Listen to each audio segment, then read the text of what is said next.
आप सभी को पता है कि हमारे मस्तिष्क के अंदर दो तरह के विचार आते हैं, नकारात्मक और सकारात्मक। सकारात्मक हमारे जीवन के लिए अच्छे होते हैं, परंतु नकारात्मक हमारे शरीर या हमारे मस्तिष्क को केवल और केवल तनाव में डालते हैं। आप इन नकारात्मक विचारों को बहुत से तरीकों से कम कर सकते हैं, जिनमें से कुछ तरीके हम आपको अब इस वीडियो के अंदर बताएंगे।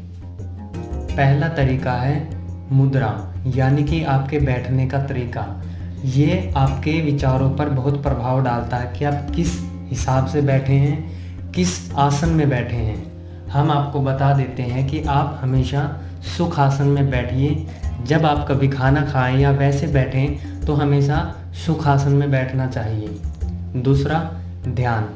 अब आपको ध्यान की मुद्रा पता चल गई है कि आपको सुख आसन में बैठना है, परंतु आप मेडिटेशन करके या ध्यान कहीं ऐसी जगह लगाकर जहां केवल और केवल सकारात्मक विचार आए, नकारात्मक विचार ना आए। क्योंकि आप जितना ध्यान लगाएंगे आपके नकारात्मक विचार कम होते जाएंगे और सकारात्मक विचार बढ़ जाएंगे। तीसरा, योगा या प्राणायाम। सुबह या शाम जब भी आपको योगा या प्राणायाम करना आवश्यक है, जिससे कि आप अपने विचारों को कम या ज़्यादा कर सकते हैं। नकारात्मक विचारों को आप कम कर सकते हैं इसके द्वारा। चौथा, ऋचाएँ, यानी कि मंत्र। आप कुछ मंत्रों का उच्चारण करके भी नकारात्मक विचारों को कम कर सकते हैं, जैसे कि गायत्री मंत्र या महामृत्युंजय मंत्र का जाप करके भी अपने विचारों को कम कर सकते हैं। पांचवा, वातावरण, यानी कि आप जिस भी वातावरण के या जिस आसपास एरिया में बैठे हैं वो आपके विचारों पर बहुत प्रभाव डालता है। तो आप जब भी ध्यान की मुद्रा में बैठे हो तो अपने वातावरण को भी ध्यान में रखना अति आवश्यक है। आप उसके लिए धूप अगरबत्ती जलाकर आपके आसपास के एरिया को सुगंधित करके आप ध्यान लगा सकते हैं।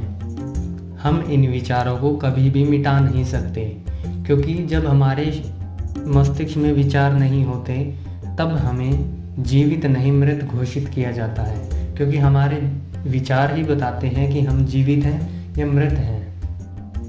ध्यान करके वह अन्य तरीके जैसे वातावरण को आप अपने हिसाब से करके भी ध्यान लगा सकते हैं, अपने विचारों को कम कर सकते हैं। हर किसी के दो पहलू होते हैं, जैसे नकारात्मक और सकारात्मक। इन दोनों में ऊर्जा होती है, वो चाहे अच्छी हो या बुरी हो, ये जरूरी नहीं है। नकारात्मक विचार केवल आपका भ्रम है। आप उसे अपने वातावरण के आधार पर अपने मस्तिष्क पर हावी होने देते हैं।